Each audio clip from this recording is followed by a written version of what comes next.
What's up, everybody? Mount Vernon Kid here again.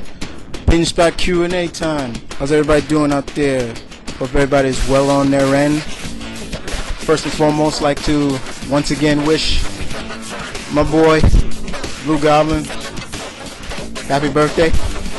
Also like to give a shout out to Deadpoolzilla and Mr. Drayton.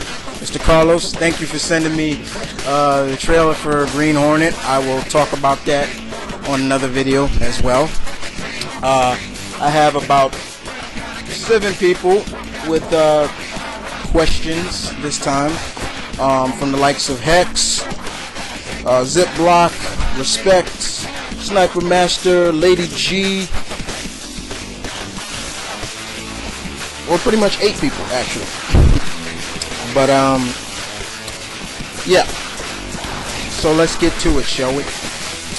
And first, I think we will start off with a new friend of mine. I think he's getting around. I think a lot of people should know him by now. That's the Okinawa Kid.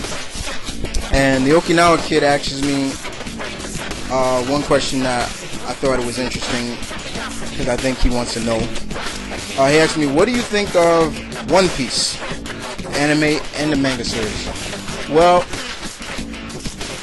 I love One Piece. I think it is a very interesting, different concept of pirates. You know what I'm saying? Each pirate leader ate the cursed forbidden fruit, and each of them gained different abilities. You know, the main protagonist, Luffy, is made out of rubber. I've said it before and I'll say it again.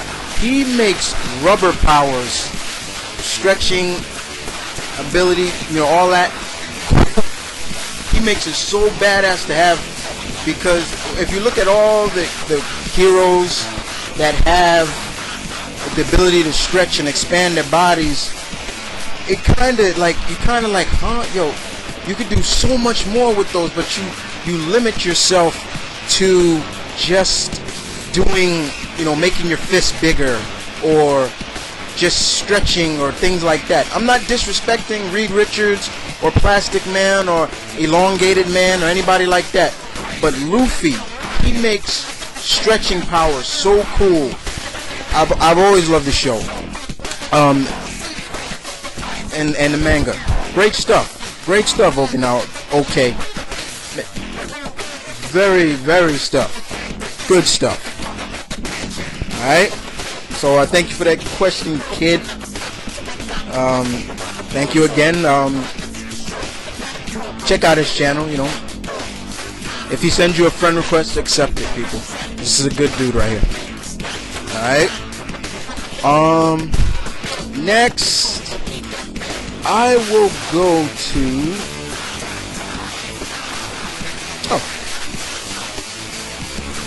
I'll go to Zip this time around. Zipblock asks me a question. He says, hey bro, I'm looking to get back into wrestling after over 5 years of dropping it.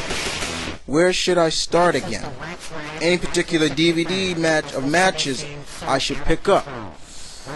Well, you know what? Me and my bro, we talked about this for once you submitted this question to me, Zip, and 5 years, man, that's a pretty long time.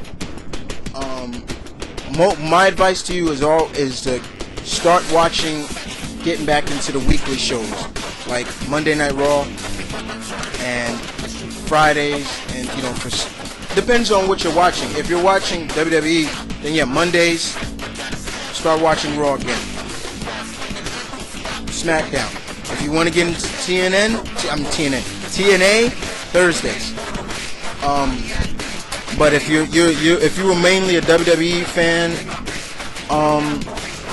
it's hard because you dropped it 5 years. So I guess I'm taking maybe 2005. You stopped watching it. My advice is to start watching the weekly shows again. As for DVDs, if you like Undertaker, get any DVD that has the Undertaker in it. Anything that was just all about Undertaker, go back to all the best of stuff, like the best of Raw, Best of SmackDown, to get familiar with, some characters. Get a lot of DVDs that are just focused on one character, like the John Morrison DVD or Rey Mysterio DVD. Things like that, to get more familiar with characters that you don't know about right now. It's really hard. This question is really hard because I know a lot of people that have dropped wrestling and trying to get back in just like you, and I just tell them, start watching the weekly shows, start doing your research on the characters, to get familiar with what's going on. You know what I'm saying? With DVDs, just start going for anything, pretty much, in my book. But a lot of the best of stuff would be great. But also the DVDs that focus on just one wrestler to get familiar with. But that's just not me. Another person you should ask for advice, Blue Goblin, Hex, PM Knight, The Show 07, people like that. They can help you out as well. Those are good friends of mine as well. They can help you out in terms of that. Okay? So let's move on to your next question, Zip. Okay. Alright. You asked me number 2. Did you like the gameplay for Mortal Kombat 9? They're just calling it Mortal Kombat, but it is 9. They showed at E3. Looks great, doesn't it? Loved it. Absolutely loved it. My bro, we're both huge Mortal Kombat fans, and we watched that trailer, the gameplay, with our mouths wide open. And I'm gonna touch a little bit more on E3 throughout the this Q&A. But it was definitely great to see the combos in this game. Gonna be tag team gameplay in this. The fatalities that they showed. Even my bro said my stomach started hurting just from watching that. But you know what I also got to say? Ed Boon and the rest of the team that brought this has gone back to basics. Went back to basics which made Mortal Kombat such a beloved fighter to begin with. Went back to not holding back on those fatalities. Forget Mortal Kombat versus DC Universe. That's scrapped, okay? There will never be another one of those. Ed Boon has made it specifically clear he will not be a part of that anymore. They're not being held back in this. Even though they're under Warner Brothers, this was still developed by Ed Boon's company now. Beautifully done.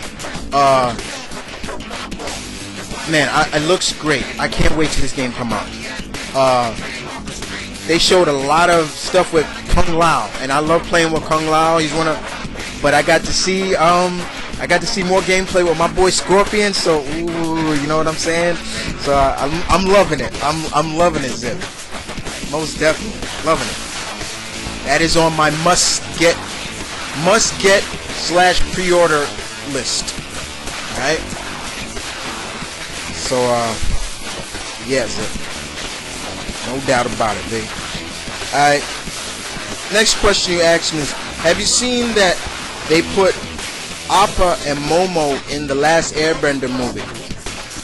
I'm very happy to hear that. They are trying to live up to the true ethnicity as they can for the series. You know what? Yes, I did. I saw both trailers of Appa and Momo. And you know what? As much as a lot of people are saying that this movie is too washed, and what I mean by whitewashed is they're using white actors instead of Asian, actors of different ethnicity. You know what I'm saying? Because Avatar The Last Airbender was all about that Asian Oriental theme through the whole series. The way they dressed, the music they played, even the bending. You could see aspects of the martial arts involved in it. Fire bending had more of the aggressive fighting styles. Where you see in water bending the Tai Chi and wushu, all kinds of stuff like that. I understand that, and I agree with a lot of people about that, but you got to give credit where credit is due. They are living up, they are giving credit where the show, putting everybody they can put in, and from what I hear, this is just book one. They're going to keep going. They're going to finish.